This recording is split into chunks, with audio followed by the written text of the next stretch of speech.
옛날 어느 마을에 마늘을 주로 도둑질하는 마늘 도둑이 있었다고 합니다.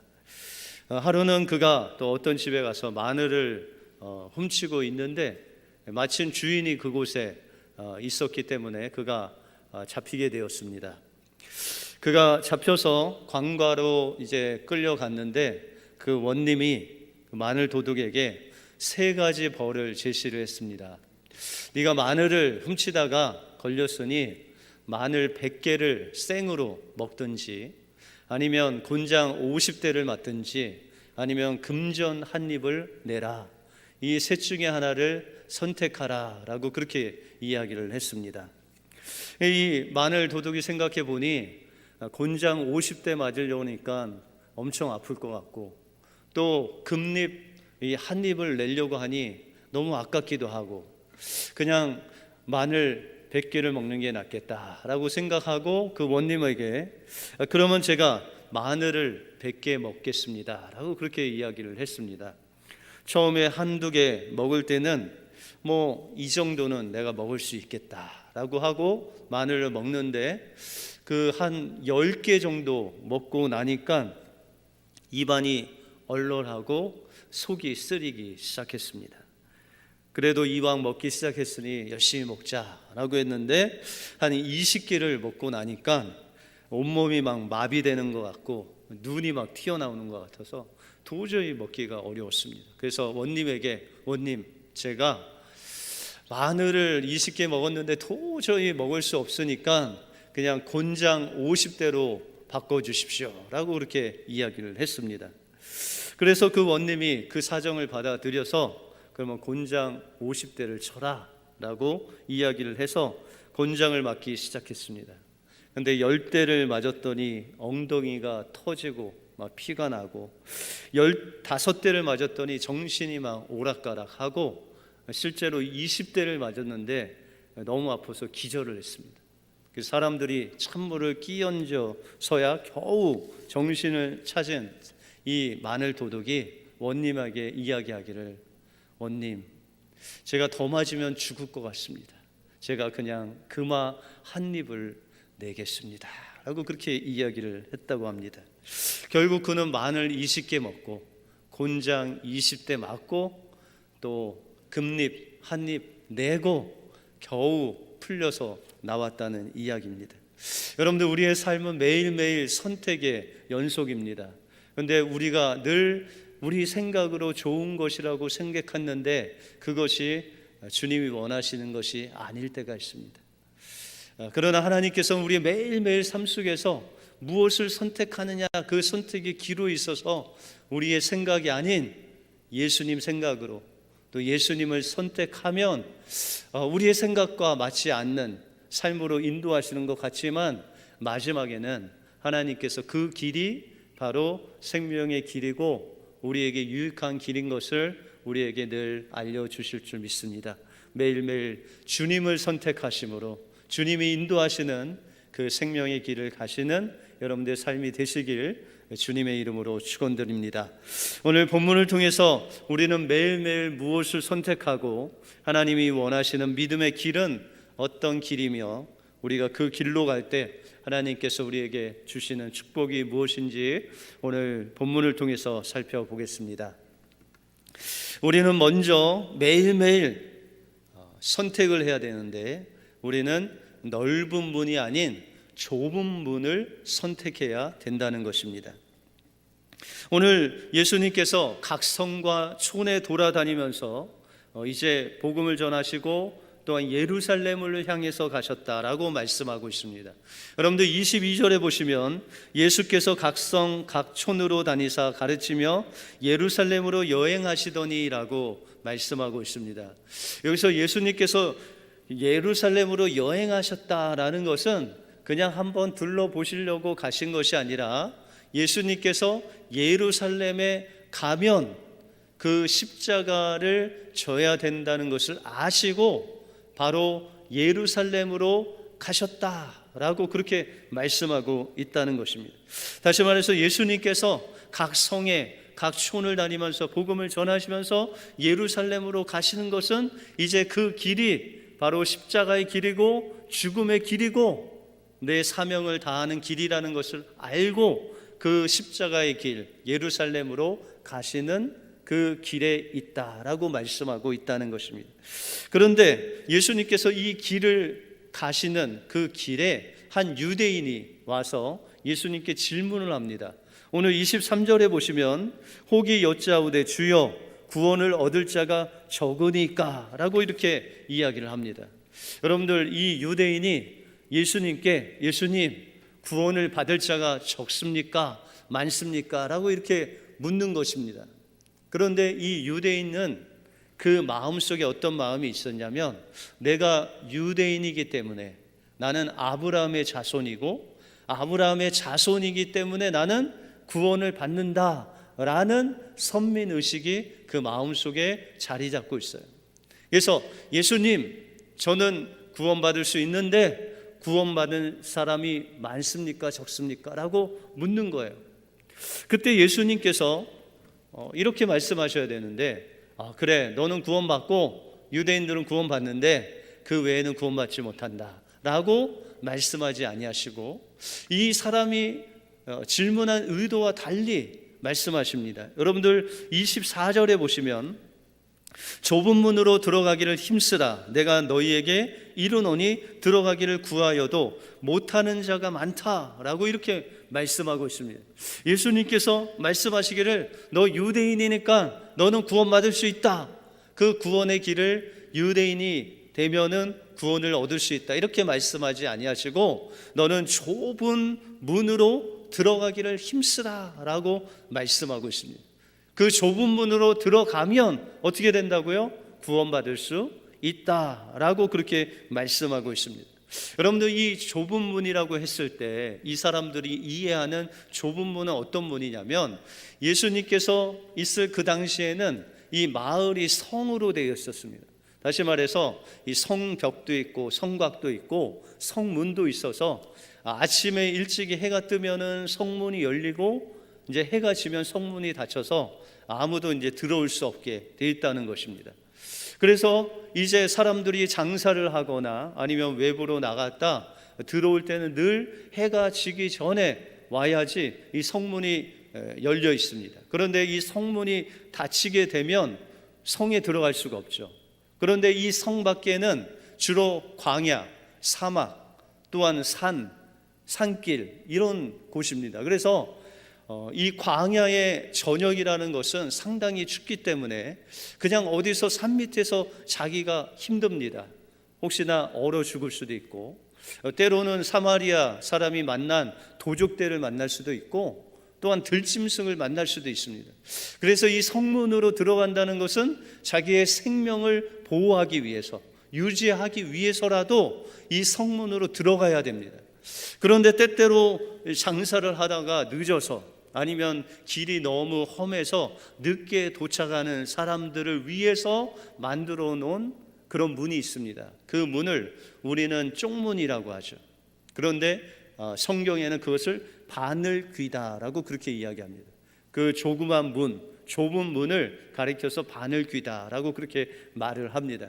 그래서 늦게 온 사람들은 그 바늘귀, 이 좁은 문에 들어가려고 하면, 이 좁은 문으로 들어가려고 하면 약대가 그냥 서서도 못 들어가고 그냥 앉아서 겨우겨우 들어갈 만한 그런 좁은 문이라는 것입니다. 그래서 그 문에 들어가려면 모든 것을 내려놔야 돼요. 짐도 내려놓고 가진 것도 내려놓고 짐승에게 지었던 것도 내려놓고 사람이 지었던 것도 다 내려놓고 오직 그 몸뚱아리 하나만 지나갈 수 있는 그 문이 바로 이 좁은 문이다라고 그렇게 말씀하고 있습니다. 우리가 누가복음 18장에 보시면 부자 청년이 예수님께 나와서 예수님, 제가 무엇을 해야 영생을 얻을 수 있습니까? 라고 했더니 예수님께서 계명을 지키라라고 말씀하십니다. 하나님을 사랑하고 이웃을 사랑하면 하나님께서 구원을 주신다. 그랬더니 이 청년이 예수님, 저는 어렸을 때부터 이 계명을 다 지켰습니다. 제게 무엇이 부족합니까? 라고 하니까 예수님께서 그 청년을 보시고 말씀하시기를 그러면 내 소유를 팔아서 가난한 자에게 나눠주라 라고 그렇게 말씀하십니다. 그런데 이 부자 청년은 가진 것이 너무 많아서 근심을 하다가 돌아갔다라고 그렇게 말씀하고 있습니다. 그러면서 예수님께서 재물이 있는 그 부자 청년을 향해서 말씀하시기를 천국에 들어가기가, 부자가 들어가기가 참 힘들다. 그러면서 약대가 바늘귀, 그 좁은 문으로 들어가는 것이 부자가 하나님 나라를 들어가는 것보다 더 쉽다. 다시 말해서 부자가 자신의 그 쥐고 있는, 주님보다 더 사랑하고 있는 그것 가지고는 천국에 들어갈 수 없다는 거예요. 좁은 문으로 들어가려면 세상의 어떤 것보다도 예수님 사랑해야 된다는 거예요. 다시 말해서 예수님을 믿는다는 것은 주님을 사랑한다는 것이고, 주님을 사랑한다는 것은 내가 가지고 있는 그 모든 것을 내려놓고 그것보다 주님을 더 사랑해야 된다라고 말씀하고 있다는 것입니다. 그러므로 여기서 나오는 이 좁은 문이라는 것은, 좁은 문으로 들어가는 것은 예수 그리스도를 믿는 것입니다. 그래서 요한복음 10장에 보면 내가 문이니 누구든지 나로 말미암아 들어가면 구원을 얻고 또는 들어가며 나오며 꼴을 얻을 것이다 라고 말씀하고 있습니다. 예수 그리스도가 바로 우리의 좁은 문이라는 것입니다. 거기에 그냥 들어가기만 하면 주님께서 우리에게 구원을 주시는데, 여러분들 예수 그리스도께 들어가는, 예수님을 믿는 것은 우리가 가진 것을 다 내려놓고 들어가야 된다는 것입니다. 인간의 혈통으로는 모태신앙 가지고는 구원받을 수 없어요. 여러분들 예수 그리스도를 나의 구주로 삼고 예수 그리스도를 나의 주인으로 삼는 그 삶, 세상의 어떤 것보다도 주님을 사랑하는 그 삶이 동반되지 않으면 우리가 그 좁은 문으로 들어갈 수 없다라는 것입니다. 그래서 25절에 보시면 집주인이 일어나 문을 한 번 닫은 후에 너희가 밖에 서서 문을 두드리며 주여 열어주소서 하면 저가 대답하여 가로되 나는 너희가 어디서 온 자인지 알지 못하노라 라고 말씀하시겠다는 거예요. 여러분들 여기서 집주인은 누구시죠? 우리의 구원자 되신 예수 그리스도가 집주인이시죠. 그런데 여기서 집주인이 일어나셨다라는 이 일어나서라는 단어는 바로 예수님께서 3일 만에 부활하실 때 그 죽음에서 일어나는 그 동사하고 같은 동사예요. 예수님께서 이 땅에 오실 때 주님이 앉아 계신 그 보좌에서 일어나는 그 시점이 바로 우리를 구원하러 오시는 그 시점이라는 거예요.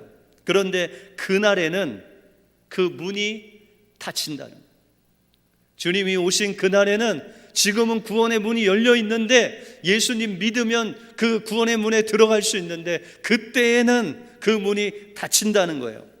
그래서 닫혀서 아무리 두들겨도 들어갈 수 없다는 거예요. 여러분들 창세기에 보면 노아 시대가 나오죠. 노아 시대 때 그 노아와 그 식구들이 방주를 지었는데 몇십 년을 지었을까요? 보통 여러분들 120년으로 아시는데 성경을 자세히 보면 한 7, 80년에서 100년 안에 그 방주를 짓습니다. 그런데 성경에 보면 노아가 그 망치 소리, 방주를 짓는 망치 소리와 그 짓는 소리를 통해서 그들에게 하나님의 복음을 전했다라고 그렇게 말씀하고 있어요. 너희가 주님의 오심을 기다리고 준비해야 된다는 거예요. 너희가 이 방주를 짓는데 나와 같이 이 방주를 짓자는 거예요. 그리고 준비하고 이 방주를 같이 들어가자는 거예요. 그런데 노아가 70년, 80년 짓는 그 사이에 아무도 노아에게 와서 같이 방주를 짓자라는 사람이 한 명도 없다는 거예요. 그런데 하나님의 때가 되어서 그들은 하나님의 말씀을 믿지 않았죠. 노아가 그렇게 전했는데도 믿지 않았어요. 비를 본 적이 없어요. 비가 와서 막 홍수가 나는 걸 본 적이 없어요. 그냥 비가 오면 오는 대로 그냥 비가 왔다가 그냥 끝나겠지라고 생각했죠. 그런데 하나님의 때에 하나님이 비를 내리시기 시작했고 노아와 식구들과 모든 짐승이 들어갔을 때 그 방주의 문은 닫히죠. 하나님이 닫으신 거예요. 그 이후에 사람들이 노아 방주에 찾아왔을까요? 안 찾아왔을까요? 성경은 그런 이야기는 없지만 제가 생각할 때는 노아 방주로 찾아왔을 것 같아요. 그 문을 막 두드렸을 거예요. 거의 죽음을 불사하고 손에 막 피가 흐를 정도로 두드리면서 제발 이 문 좀 열어달라고 소리쳤을 것입니다. 그런데 그 문은 열리지 않았어요. 아니, 노아도 그렇지, 그렇게 두드리는데 그냥 한번 열어주면 될 거 아니에요. 그런데 그 문을 여신 분도 하나님이시고 닫으신 분도 하나님이시죠. 노아가 그거를 열 수가 없어요, 그때는. 그래서 그들이 아무리 부르짖고 소리 지르고 해도 그 노아 방주의 문이 열리지 않았다는 거예요. 여러분들, 그때가 온다는 것입니다. 여러분들, 이들은 예수님께 어떻게 이야기했습니까? 그때 26절에 보시면, 그때에 너희가 말하되 우리는 주 앞에서 먹고 마셨으며 주는 또한 우리 길거리에서 가르치셨나이다 라고 그렇게 말하고 있습니다. 여러분들, 유대인들이 말하는 먹고 마신다는 것은 그냥 아무하고 마시지 않습니다. 자기의 정말 패밀리와 같은 아주 친근한 사람, 그런데 그 예수님과 함께 먹고 마셨다는 거예요. 또 예수님께서 길거리에서 가르치시는데 자기들도 그 가르침을 받았다는 거예요. 그런데 주님께서 말씀하시기를 내가 너희를 모른다 라고 말씀하시고 있다는 거예요. 그러면 그들의 문제는 뭡니까? 여러분들, 그들이 율법도 알고 성경도 알고 심지어는 랍비들은 성경을 가르치는 자였어요. 최소한 자기 자녀들에게 그 율법을 가르쳐서 그 유대인들 성년이 되기 전에 토라라는 이 모세의 오경을 암송할 정도로 그 성경을 그렇게 잘하는 사람이에요. 그런데도 불구하고 주님께서 모르신대요. 여러분들, 현대 언어로 말하자면, 여러분들, 우리가 코로나 이전의 시대를 가보면 교회에 나와서 뭐 했죠? 예배 드렸죠. 같이 식사도 하셨잖아요. 커피도 마시고 교제도 나눴어요. 성경 공부도 했잖아요. 그래서 예수님께 말한 거예요. 예수님, 제가 은혜교회 가서 예배 드렸어요. 성경 공부도 했어요.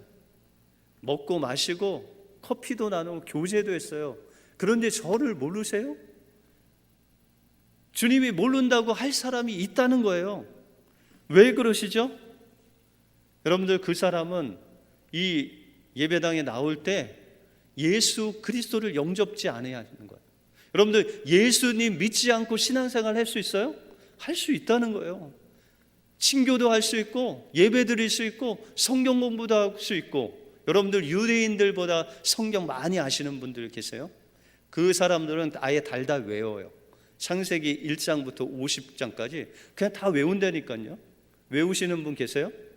없으시죠? 근데 그 사람들한테 내가 너를 모른다, 그러니까 우리도 주님 앞에 갔을 때 나 너 모른다 할 수 있다는 거예요. 왜요? 이 사람들은 예수님을 영접지 아니했다는 거예요. 그 마음속에 받아들이지 않았다는 거예요. 나의 구주로, 나의 생명으로, 나의 주인으로 받아들이지 않았다는 거예요. 그러면 좁은 문으로 들어간 것이 아니라는 거예요. 구원을 받지 않았다는 거예요. 교회에 나오는데 그저 사람들 만나려고 나오고, 그저 내가 그냥 선한 삶을 살기 위해서 교양으로 교회 나올 수 있다는 거예요. 근데 그것으로는 구원받을 수 없다는 거예요. 예배 시간에 예배 드리지만 예배 가운데 주님 만나야 된다는 거예요. 계명대 예배학 교수였던 허도와 목사님이 이런 말씀하시더라고요. 예배는 노동이라고 하시더라고요. 예배는 일이고 노동이다. 여러분들, 어떻게 막노동 해보신 적 있으세요? 일? 집안일도 막 이사하신 적 있으시죠? 그러면 그 하고 나면 어때요? 그 다음날 몸살이 나도록 힘들어요. 그런데 여러분들, 예배 드리고 예배 끝났는데 막 몸이 힘드신 분 계세요? 막 땀이 나고 예배 끝났는데 막 힘들어. 너무 노동을 해서. 그래서 그 목사님한테 어떤 분이 물었어요. 목사님, 예배가 노동이란 뜻이 무엇입니까? 라고 그렇게 물었어요. 그랬더니 그 목사님이 말씀하시기를, 이 예배를 통해서 우리의 육체와 우리의 마음과 우리의 영혼이 하나님을 높여드리고 우리를 드려야 되는데, 그것 자체가 노동이라는 거예요. 여러분들 다윗이 왕궁에 있을 때 법궤가 들어올 때 어떻게 찬양했어요? 그냥 우리 같이 앉아서 그냥 조용하게 예수님 찬양 예수님 이렇게 했어요? 막 춤을 추면서 하나님 들어오니까 기뻐하면서 바지가 내려가는 것도 모르고 막 춤췄어요. 그 목사님이 말씀하시는 게 자기는 찬양할 때 정말 자기가 있는 힘을 다해서 찬양한대요. 그래서 때로는 설교하려고 할 때 목이 쉴 때가 있대요. 왜요? 나의 육신의 그 모든 힘을 다해서 주님을 높여드리는 데 쓰이는 거예요. 그리고 하나님 말씀을 들을 때도 또한 그분은 목사님과 말씀을 전할 때도 자기의 온 힘과 뜻을 당해서 전한대요. 그래서 그 목사님 설교 들으면 그냥 처음부터 끝까지 소리 질렀어요. 왜 저렇게 소리 지르시나 했더니 하나님을 향해서 자신의 마음과 온 몸을 다해서 그냥 설교하시는 거였어요. 그러고 나면은 힘이 쭉 빠지신대요. 여러분들 오늘 찬양을 너무 세게 하셔서 설교를 너무 집중해서 마음과 뜻과 정성을 다해서 들으셔서 나갈 때 좀 어지러우신 게 그게 정상인가? 그게 그분이 이야기하는 예배는 노동이라는 뜻이라는 거예요. 거기에 저도 동의합니다. 여러분들 우리가 예배 드릴 때 우리가 좁은 문으로 들어가는 그 방법은 우리의 힘과 우리의 마음과 우리의 정성을 다해서 하나님 오늘 말씀을 통해서 제가 주님 만나지 않고는 돌아가지 않겠습니다. 여러분들의 마음을 다해서 찬양하고 기도하고 사모하면 주님께서 여러분들 만나주신다. 그것이 바로 좁은 문으로 들어가는 놀라운 역사가 일어나게 된다는 것입니다. 여러분들 삶 속에서 그 주님을 만나시기 바랍니다. 그 문으로 들어가시기 바랍니다. 오직 예수 그리스도를 만나시고 선택하심으로 좁은 문에 들어가시는 여러분들의 삶이 되시길 주님의 이름으로 축원드립니다. 다음으로 좁은 문으로 들어가 좁은 길로 가셔야 됩니다. 여러분들 예수님을 믿는다는 것은 그냥 입술로 예수님 믿습니다 하는 것이 그것이 신앙생활이 아니라는 거예요. 좁은 문으로 들어갔으면 그 뒤엔 좁은 길이 나와 있다는 거예요. 여러분들 좁은 길로 가면은 어디로 갈까요? 바로 주님이 원하시는 그 생명의 길로 가면 마지막에는 영원한 생명이 우리를 기다리고 있다는 거예요. 그러면 좁은 길은 어떤 길일까요? 오늘 24절에 보시면 좁은 문으로 들어가기를 힘쓰라 라고 그랬어요. 여러분들 좁은 문으로 들어가기를 힘쓰라, 노동하라, 하나님을 정말 간절히 찾으라라는 건데 여기서 힘쓰라는 것은 올인 하라는 거예요. 여러분들의 모든 것을 거기에 쏟아 부으라는 거예요. 여러분들 제가 전에 올인 하라는 설교를 한 적이 있는데 어떤 설교냐면 달란트 비유를 설교하면서 하나님께서 달란트를 여러분들에게 주셨다는 거예요. 그것이 1달란트가 될 수 있고 2달란트가 될 수 있고 5달란트도 될 수 있다는 거예요. 그런데 2달란트, 5달란트 받은 자가 그 달란트를 가지고 어떻게 했냐면 즉시 나가서 장사를 했다. 그 장사를 했다는 것이 올인했다는 거예요. 하나님께서 주신 달란트가 1달란트면 그냥 반 달란트만 장사한 게 아니라 그 1달란트 전체를 다 장사하는 데 투자했다는 거예요. 하나님께서 2달란트 줬다면 그 2달란트를 가지고 다 투자했다는 거예요. 그것이 올인했다는 거예요. 그러면 좁은 문으로 들어가기를 힘쓰는 건 뭐죠? 예수 그리스도를 믿되 하나님께서 여러분들에게 주신 시간, 소유, 물질, 여러분들 몸, 마음, 정성, 뜻을 다해서 주님께 올인하는 거예요. 그것이 바로 좁은 문으로 가기를 힘쓰라라는 것이죠. 여러분들 누가복음에 보시면 세리장 삭개오가 나오죠. 그 삭개오는 그 인생의 목적이 돈이에요. 모든 사람들 자기를 비웃고 조롱하고 또한 나쁜 매국노라고 이야기해도 자기는 돈만 있으면 다 위로가 되는 거예요. 그런데 이렇게 사람들이 자기를 매국노라고 하고 쳐다보지도 않는 그 세리를, 죄인들을 만나주시는 분이 있다는 소리를 들었어요. 그분이 바로 메시아라는 걸 들었어요. 그리고 그분이 여리고에 지나간다는 소식을 듣고 뽕나무에 올라가죠. 근데 예수님이 삭개오의 눈을 맞추시고 그 집에 가야겠다고 말씀하십니다. 그래서 삭개오가 예수님을 모시고 죄인들이 다 가서 그곳에서 식사를 하고 이 삭개오가 예수님을 자기의 구주로 영접을 합니다. 좁은 문으로 들어간 거죠. 그런데 거기서 끝난 게 아니라 이 삭개오가 자신이 고백하기를 내가 토색한 거, 다른 사람 세금을 더 받은 거 있으면 4배로 갚겠대요. 성경적이죠. 거기서 멈추지 않고 가난한 자들에게 자기의 소유 절반을 다 드리겠대요. 이것이 바로 좁은 길로 가는 거예요. 좁은 문으로 들어갔을 때 자신이 가지고 있는 자기가 사랑했던 그 모든 것들을 주님을 위해서 드리고 온전히 자기를 부인하고 주님 십자가 지고 가는 길이 바로 좁은 길이다라고 말씀하고 있다는 것입니다. 여러분들, 그래서 마태복음 16장 24절에 보시면 이에 예수께서 제자들에게 이르시되 아무든지 나를 따라오려거든 자기를 부인하고 자기 십자가를 지고 나를 쫓으라 라고 그렇게 말씀하고 있습니다. 여러분들, 예수를 믿는다는 거, 좁은 길을 간다는 거, 희생이 따른다는 거예요. 때로는 목사님 믿는 거 외로움이 있습니다. 고독합니다. 어떤 목사님이 그런 말씀을 하시더라고요. 목사님, 그 목사의 길이 좀 어떠세요? 그랬더니 목사의 길요, 재미없어요. 고독해요. 외로워요. 그 길이 목사의 길입니다 라고 그렇게 말씀하시면서 별로 그렇게 재미있는 길은 아닙니다 라고 그렇게 말씀하시더라고요. 공감이 됐어요. 여러분들, 좁은 길은요 그렇게 재미있는 길이 아니에요. 때로는 외롭고요, 때로는 고독해요. 여러분들, 정말 좁은 길로 가시는 분들은 때로는 신앙생활 하는 게 좀 힘들어. 왜요? 그 좁은 길로 가거든요. 혼자 가니까. 누가 지금 옆에서 막 도와주고 신나게 이렇게 하면 좋은데, 예전같이 그냥 세상 친구들과 그냥 놀고 뭐 먹고 마시고 하면서 좀 즐겁게 갈 수 있는 길이 아니에요. 좁은 길. 어떤 선교사님이 이슬람권에서 선교를 하시면서 간증을 하시는 것을 들었는데, 그 이슬람 사람들이 예수를 믿는다는 것은 상당히 힘들다고 합니다. 왜냐하면 예수 그리스도를 믿고 여러분들 세례 받으셨죠.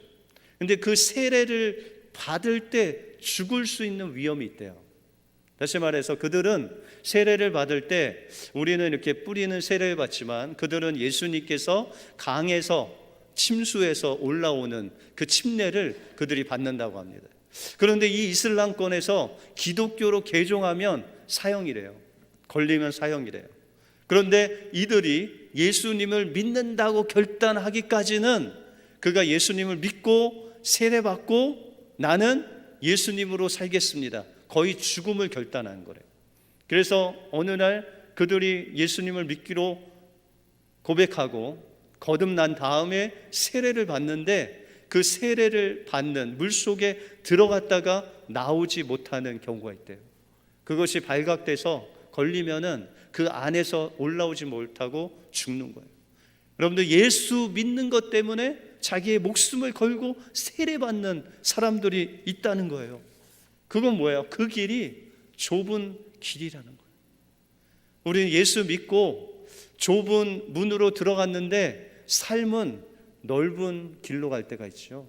예수 믿고 나서 여러분들, 세상 친구들 계속해서 유지하시는 분 계세요? 목사님, 저는 외롭지 않아요. 예수 믿고도 아직 세상 친구들이 아주 가득합니다. 그러면 좁은 길로 가시는 게 아니에요. 예수님 믿는 거 다시 생각해 봐요.